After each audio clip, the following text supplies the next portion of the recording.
시편 42편 1절에서 5절 말씀을 가지고 하나님을 갈망하는 자, 이런 제목으로 하나님의 말씀을 증거하겠습니다. 시편 42편을 보게 되면은 고라 자손이 인도자를 따라 부르는 노래다, 이렇게 표제가 되어 있습니다.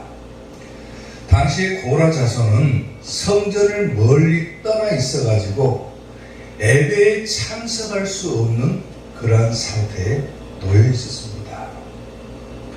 성전을 멀리 떠나 있기 때문에 예배에 참석할 수가 없기 때문에 그로 인해서 느끼는 비탄함과 또 하나님을 얼마나 갈망했는가, 그런 내용으로 시편 42편이 구성되어 있습니다. 오늘 본문을 지은 시인을 보게 되면은 자신이 마치 포로처럼 영적으로 버려진 상태에 있음을 자각하고 아주 비참한 심정으로 본 시를 쓰게 되는데, 성전을 떠나서 예배할 수 없다, 얼마나 자신의 처지가 비탄한 것인가, 그리고 내가 성전을 떠나 있기 때문에 얼마나 내가 지금 하나님을 원하고 갈망하고 있는가, 그런 내용으로 이루어져 있다라는 거예요. 자, 그러면 본문 말씀을 통해서 하나님을 갈망하는 자, 그런 사람은 어떤 사람인가? 자, 첫째, 성의를 지켜야 된다 그랬어요. 오늘 보면 4절 말씀을 보면은 내가 전에 성의를 지키는 무리와 동행했다 그랬어요. 성의는 뭡니까? 주일을 말하는 거죠. 하나님께 예배드리는 날. 성의를 지키는 이 구절을 원문으로 해석하면 어떻게 해석을 하냐면 춤추다 혹은 성스럽게 행진하다, 이런 의미를 가지고 있어요. 그러니까 하나님 앞에 예배를 드리러 나올 때는 어떤 마음으로 나와야 되는 거예요? 춤추면서 나오는 거예요. 춤추면서. 춤이 어떨 때 나옵니까? 기쁠 때 나오는 거죠. 하나님 앞에 나올 때는 기쁜 마음을 가지고 예배를 드리라고 합니다. 그리고 성스럽게 행진해라. 하나님 앞에 나올 때는 거룩한 마음으로 하나님 앞에 나오라는 거예요. 내가 전에 성의를 지키는 무리와 동행했다 그렇죠. 무리. 여기서 무리라고 하는 단어도 마찬가지로 군대와 같이 소란하고 아주 시끄러운 소리를 내는 그런 사람들을 말하는 거예요. 그러니까 성의를 지키는 무리와 동행했다, 이 말은 뭐냐면 아주 시끄러운 예배, 그냥 소란한 예배. 지금으로 따지면 어떤 예배를 말하냐면 공예배를 말하는 거예요. 공예배. 오늘 우리가 지키고 있는 지금 주일 예배도 뭡니까? 공예배죠. 하나님을 정말로 내가 원하고 갈망한다, 내가 하나님을 원합니다. 그러면 뭐 하라 그러는 거예요? 예배 드리라는 거예요. 예배. 주일 성수 철저하게 하라고 합니다. 주일날 예배 빠지지 말아라. 그리고 예배 나올 때는 그냥 아무 생각 없이 나오는 것이 아니라 춤추면서 나와라. 춤추면서 기쁜 마음을 가지고, 야, 오늘은 내가 예배 드리는 날이다. 하나님이 이 날을 복되게 하셨으니까 내가 이 날만큼 거룩한 마음을 가지고 아주 기쁜 마음으로 하나님 앞에 나와서 예배를 드려야 되겠구나, 이런 생각으로 나오라는 거예요. 주일이 어떤 날입니까? 창세기 2장 3절을 보게 되면 하나님이 그 일곱째 날을 복되게 하사 거룩하게 하셨다 그랬어요. 쉽게 말하면 복된 날인 거예요. 복된 날. 또 거룩한 날이 주일인 거예요. 주일. 아멘? 주일날은 아무 세상 근심 걱정 다 내려놓고 하나님 앞에 그저 기쁜 마음으로 나와야 복받는 거예요. 그리고 거룩한 하나님의 자녀가 된다라는 거예요. 아멘.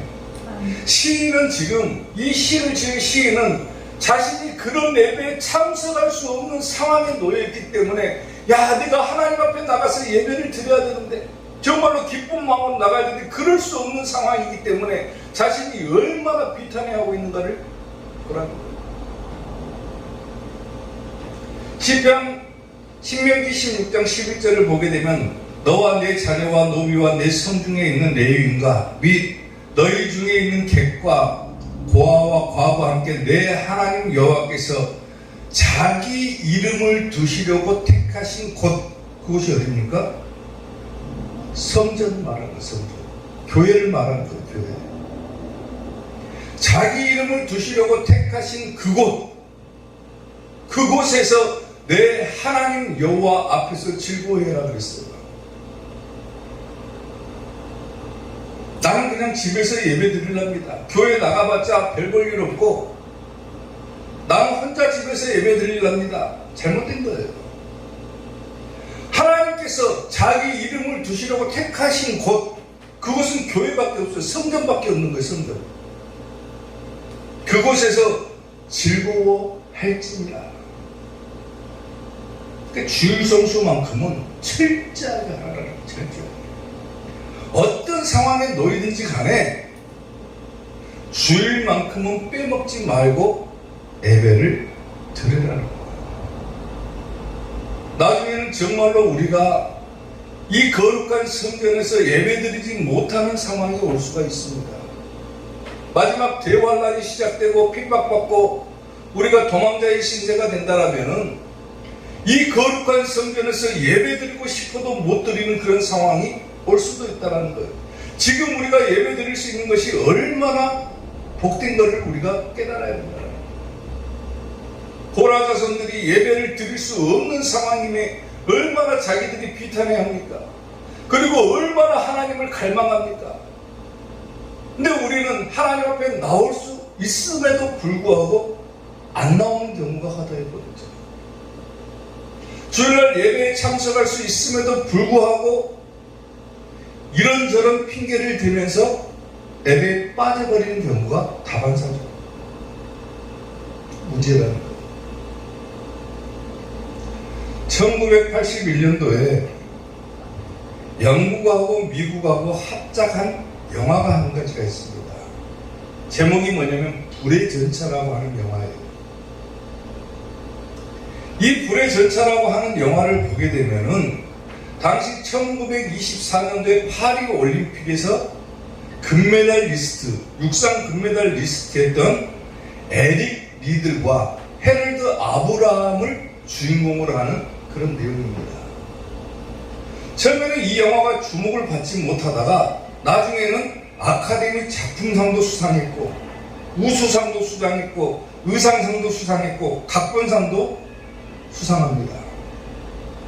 처음에는 전혀 주목을 받지 못하던 이 영화가 나중에 아카데미까지 올라가는 그런 영예를 누리게 되는데 이 영화의 내용을 보게 되면은 주인공이었던 한 사람인 에릭 리들이라고 하는 사람이 등장을 하는데 본래 이 사람은 육상 100m 금메달리스트입니다.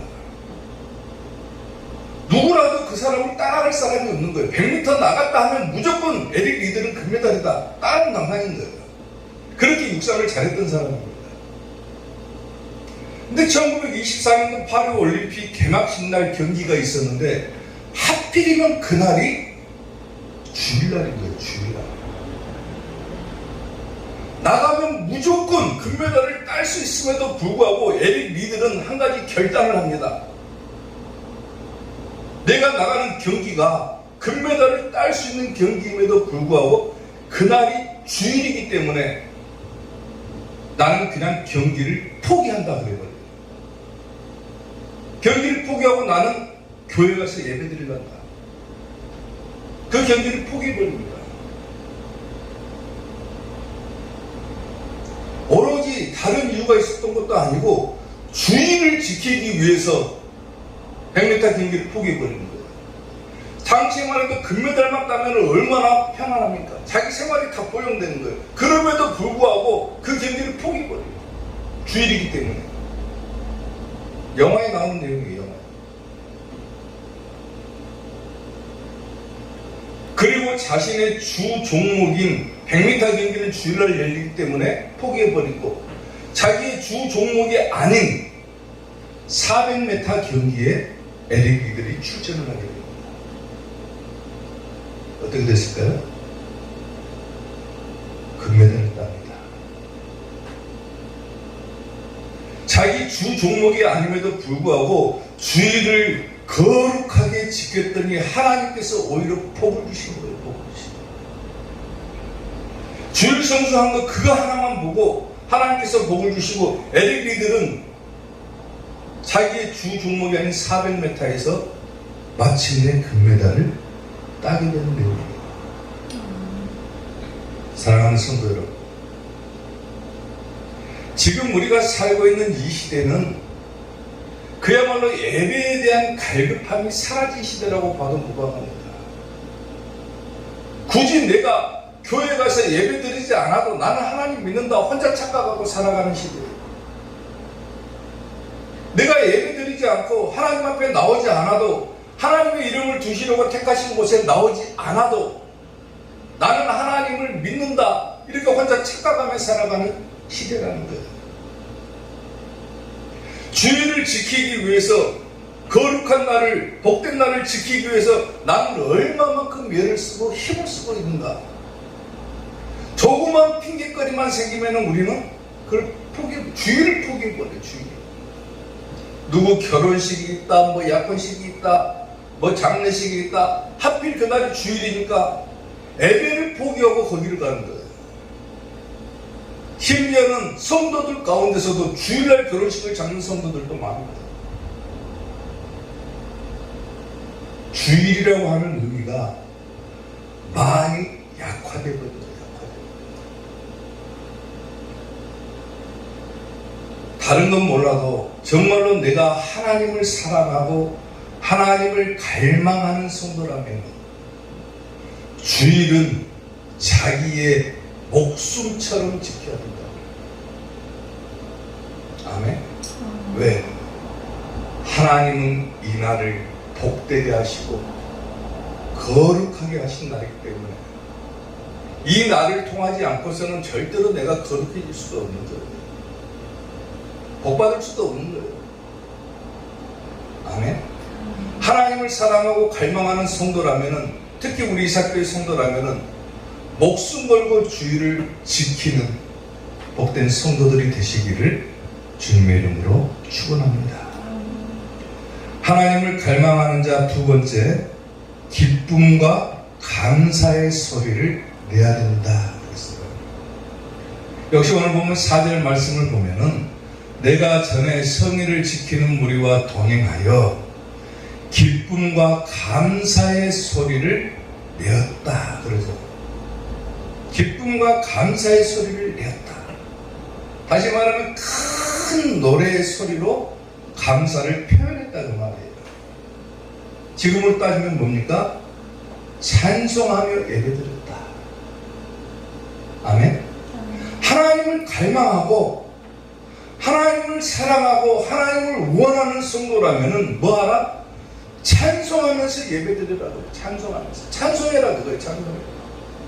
기쁨과 감사의 소리를 내라. 찬송해라 그거예요. 찬송. 아멘. 이 뒷부분 한번 봐보세요. 기쁨과 감사의 소리를 내며 그들을 하나님의 집으로 인도하였더니 이제 이 일을 기억하고 내 마음이 상했다 그러죠. 고라자서는 지금 예배를 드릴 수 없는 상태에 놓여 있어요. 그리고 생각을 하는 거예요. 전에 내가 성의를 지키는 무리와 동행을 했고 기쁨과 감사의 소리를 내었었는데 하나님을 찬송했었는데 이제 내가 그것을 생각하고 내 마음이 상해버렸다 그러죠. 상해버렸다. 과거에 드렸던 자기가 드렸던 그 예배를 생각을 하는 거예요. 생각을. 그리고 이제는 내가 그렇게 할 수가 없는 상태가 되어버렸구나. 그러니까 비탄해하는 거예요. 예배 드릴 수 없는 상황이 오면은 하나님을 우리가 얼마나 오한할까요? 근데 지금은 우리가 누구라도 교회에 나와서 예배를 드릴 수 있는 상황임에도 불구하고 주일도 지키지 않죠. 하나님 앞에 찬송하는 소리도 없죠. 기쁨과 감사의 소리를 내지 않는 시대가 되어버립니다. 그냥 형식적으로 앉아서 입만 뻥긋뻥긋 하는 그런 시대가 되어버렸다는 거예요.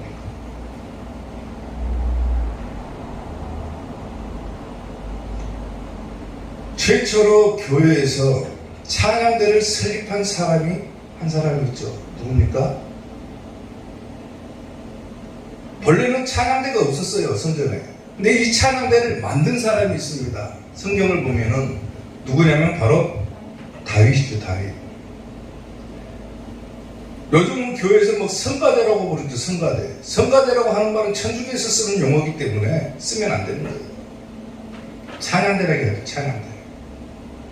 성가대가 아니라 찬양대.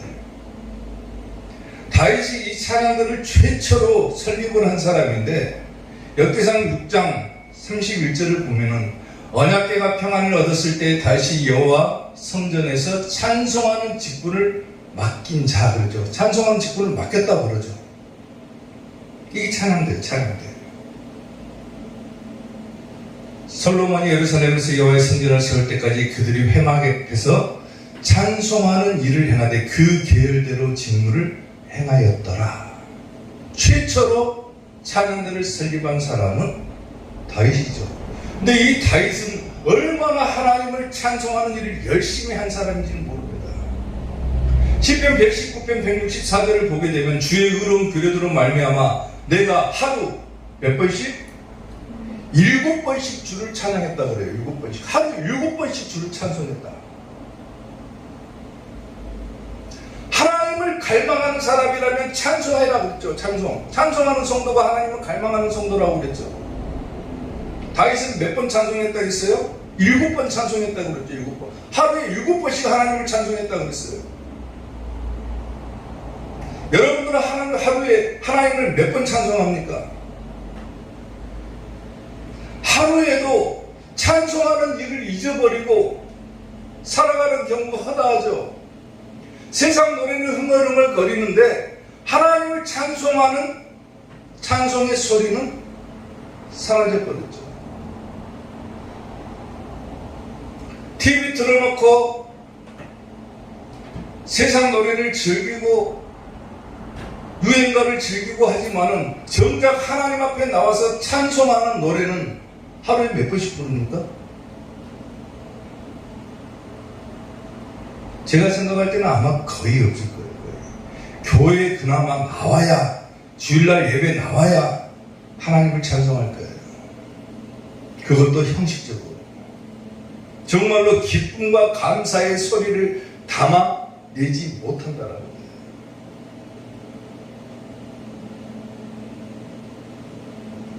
얼마 전에 IT에서 큰 지진이 일어나가지고 건물들이 싹 무너지고 사람들이 그 잔해 속에 딸리게 됐죠.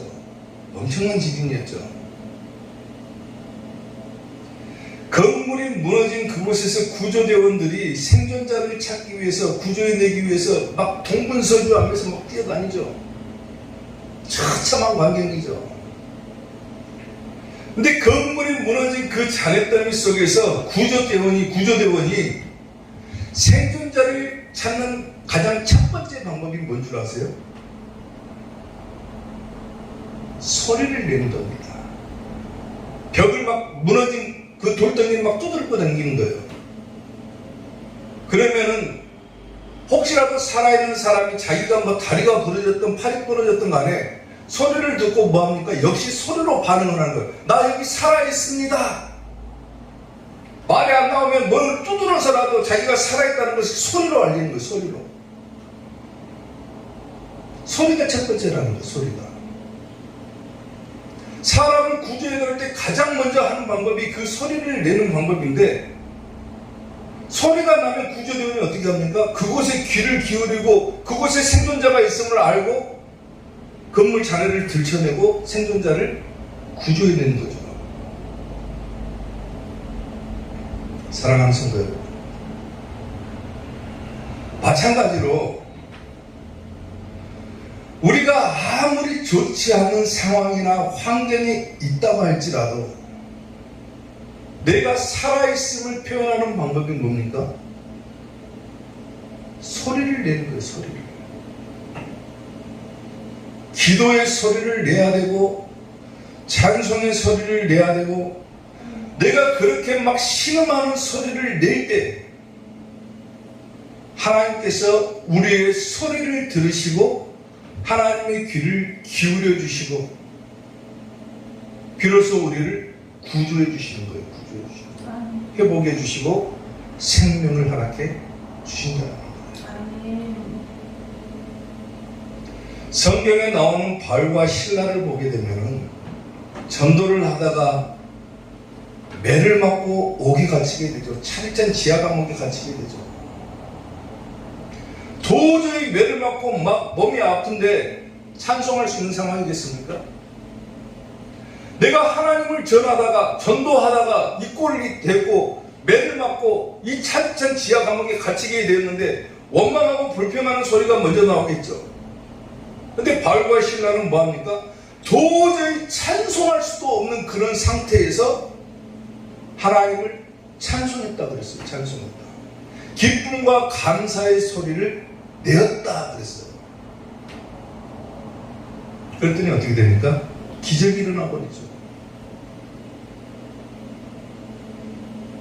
우리는 흔히 우리가 처한 상황이나 환경을 돌아보고 내 환경이 왜 이럴까? 내 상황이 왜 이럴까? 불평하는 경우가 많죠. 불만을 가지는 경우가 많아요. 하나님 앞에 기쁨과 감사의 소리를 내기는커녕 하나님 왜 나를 이 지경까지 두셨습니까? 왜 나를 이런 환경으로 몰아가십니까? 하나님을 원망하고 불평하는 경우가 허다하죠. 근데 반대로 기쁨과 감사의 소리를 내보라는 거예요. 하나님을 찬송해보라는 거예요. 하나님을 갈망하는 자, 마치 사슴이 시냇물을 찾기에 갈급한 같이 내 영혼이 하나님을 찾기에 갈급하다.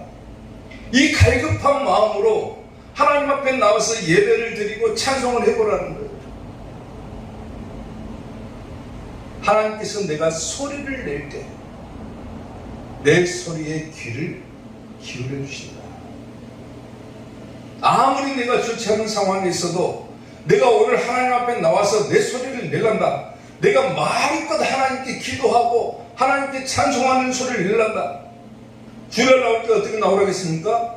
춤추고 기쁜 마음으로 나오라고 그랬죠. 그렇게 나와서 오히려 하나님을 찬송하는 소리를 내야 되겠다. 내가 그만큼 절실하고 하나님을 간절히 원하고 갈망한다. 그 소리를 내보라는 거예요. 그게 하나님을 갈망하는 자라는 거예요. 갈망하는 자. 교회에 나와서 얘기를 하다 보면은 막 세상 사는 게 퍽퍽합니다. 문제가 없는 사람이 없어요. 다 문제가 있어요. 그리고 갈급합니다. 막. 그럴 때 어떻게 합니까? 불평하고 불망하기보다는 하나님 앞에 나와서 그냥 소리를 내라는 거예요. 소리. 찬송할 수 없는 상황에서도 찬송하라는 거예요. 기도할 수 없는 상황에서도 기도하라는 거예요. 그것이 우리 예수님을 믿는 사람들이 가진 가장 큰 무기가 되는 거예요. 기도하고 찬송할 수 있는데 뭐가 걱정합니까? 내 입술로 기도하고 내 입술로 찬송할 수 있는데 그보다 강력한 무기가 어디가 있습니까? 내가 소리를 내기만 하면 하나님께서 귀를 기울여 주시는데 왜 우리는 그렇게 하지 않습니까? 그만큼 하나님을 갈급하지 않기 때문에 그래요. 갈망하지 않기 때문에. 정말로 급한 성도라면은, 정말로 어려운 처지에 놓인 성도라면은 하나님 앞에 나와서 기도하고 찬송할 수밖에 없는 거예요. 속된 말로 아직 덜 맞아서 그런 거예요. 덜 맞아서. 조금 더 쳐 맞아야 자기 처지를 알고 기도하고 찬송하는 거예요. 사랑하는 성도 여러분, 여러분들이 하나님을 정말로 갈망하는 성도라면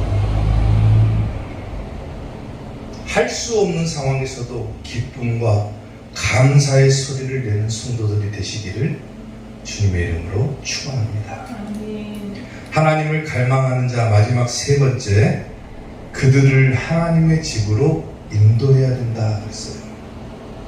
역시 오늘 보면 4절 말씀을 보면은 내가 전에 성의를 지키는 무리와 동행하여 기쁨과 감사의 소리를 내며 그들을 하나님의 집으로 인도하였었다 그러죠. 과거의 일을 회상한다고 그랬죠. 전에 내가 그 일을 기억하고 내 마음이 상했다 그랬으니까 과거의 일을 회상한 거야. 내가 전에는 성인을 지키는 무리와 동행을 했었고 예배도 잘 드렸었고 내가 전에는 찬송도 했고 전에는 내가 그들을 하나님의 집으로 인도하기도 했었다. 그것을 생각하니까 그때가 얼마나 좋았던가. 그 일을 생각하니까 내가 지금 그렇게 할 수 없으니까 내 마음이 정말 상하다. 그걸 상하다. 하나님을 갈망하는 자는 그들을 하나님의 집으로 인도해야 된다. 뭡니까? 전도하라는 거예요. 전도. 아멘. 하나님의 집은 어디입니까? 성전을 말하는 거예요. 하나님의 궁전, 교회를 말하는 거예요. 교회.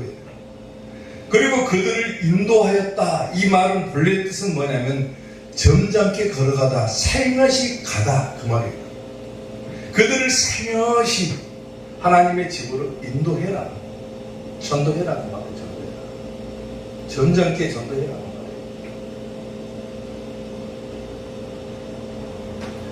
예수님께서 부활 승천하시면서 남아있는 자들에게 마지막으로 한 가지를 부탁하고 가신 일이 있습니다. 그게 바로 전도였어요. 전도. 마태복음 28장 19절을 보게 되면 그러므로 너희는 가서 모든 민족을 제자로 삼아 그랬죠. 마지막으로 부활승천하시면서 이 땅에 남겨진 자들에게 유언처럼 당부하신 내용, 부탁하신 것이 뭐냐면 너희는 가라. 그리고 모든 민족을 제자로 삼아라. 전도하라는 거예요. 아버지와 아들과 성령의 이름으로 세례를 베풀고 내가 너희에게 분부한 모든 것을 가르치고 지키게 해라. 말씀을 가르치고 지키게 해라. 볼지어다 내가 세상 끝날까지 너희와 항상 함께 있으리라 하시니라. 예수님께서 마지막으로 우리에게 부탁하고 가신 일이에요.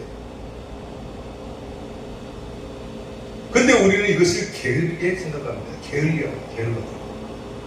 전도만큼은 중요하게 생각하지 않아요.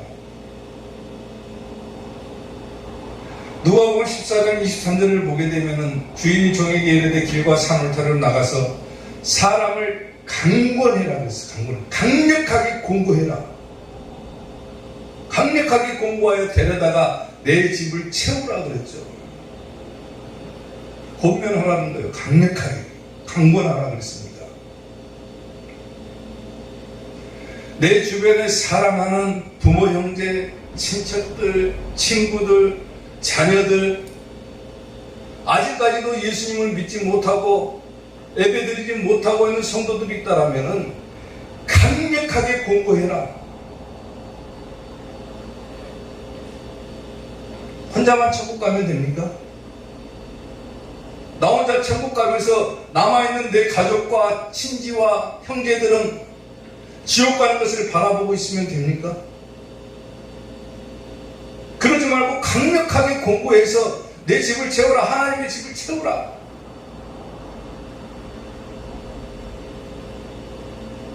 시편 122편 1절을 보니까요. 사람이 내게 말하기를, 사람들이 얘기했다고 그러죠. 사람이 내게 말하기를 여호와의 집에 올라가자 할 때에 내가 기뻐했도다 그랬어요. 하나님의 집에 함께 가자, 예배드리러 가자 할 때 사람들이 기뻐했다 그러죠. 한 번이라도 공부해 보신 적이 있습니까? 주변 사람들에게? 오히려 그들은 기다리고 있을지도 몰라요. 내가 전도해 주기를 바라고 기다리고 있을지도 모르는데 우리는 전도의 사명을 게으르게 하기 때문에 그것을 보지를 못하는 거예요. 예수님께서 우리에게 부탁하신 것은 반드시 해야 되는 거예요. 해야 되는 거예요. 아멘.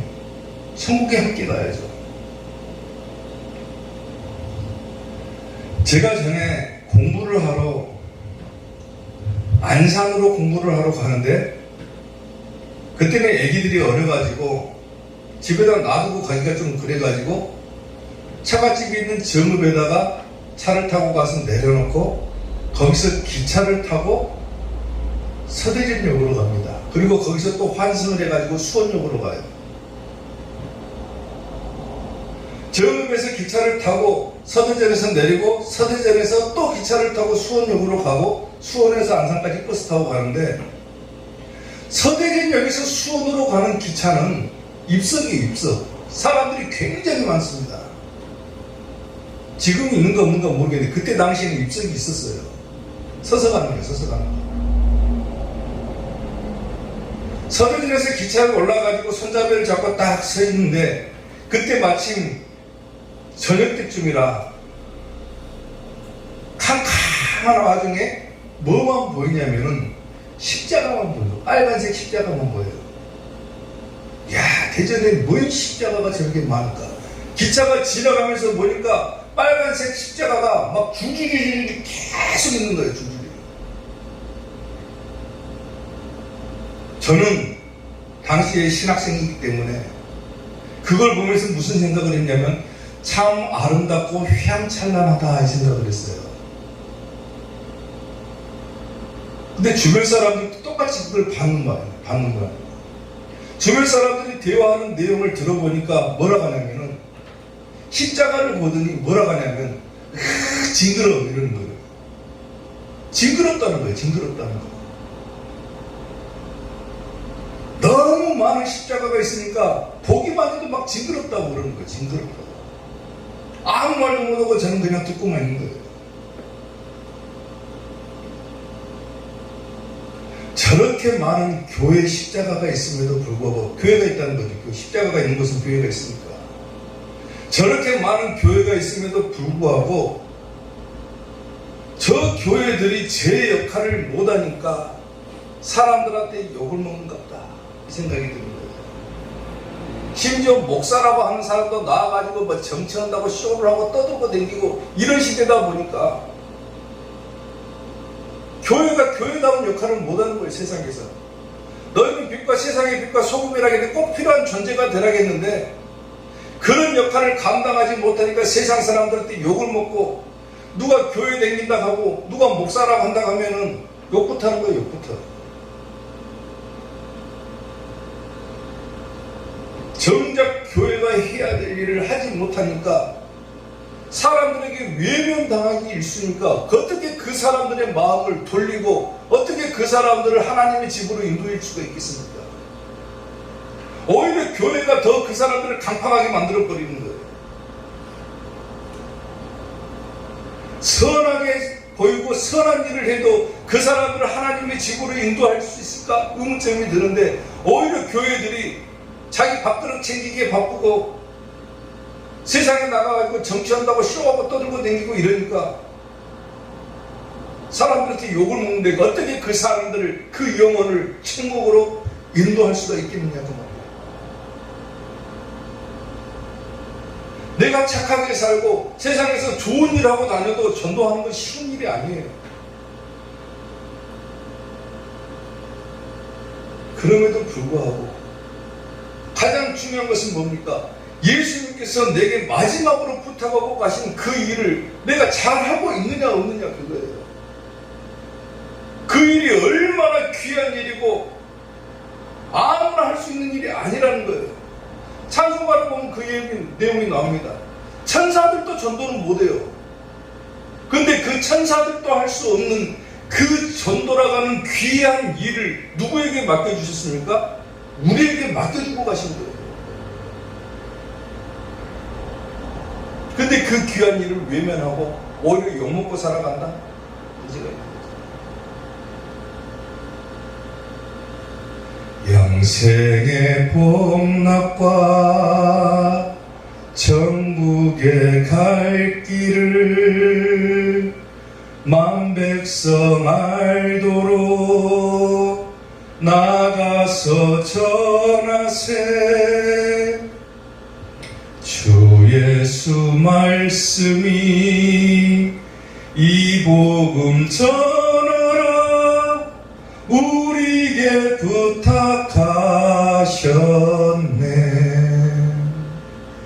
주 내게 부탁하시니 천사도 흠모하겠네. 화목해 하라신 구주의 말씀을 온 세상 널리 전하세. 아멘. 하나님을 간절하게 원하고 갈망하는 그런 자세를 가진 성도랍니다. 하나님 앞에 사람들을 전도하고 하나님의 집으로 인도하는 귀한 사명을 감당하는 자가 되어야 할 것입니다. 아멘.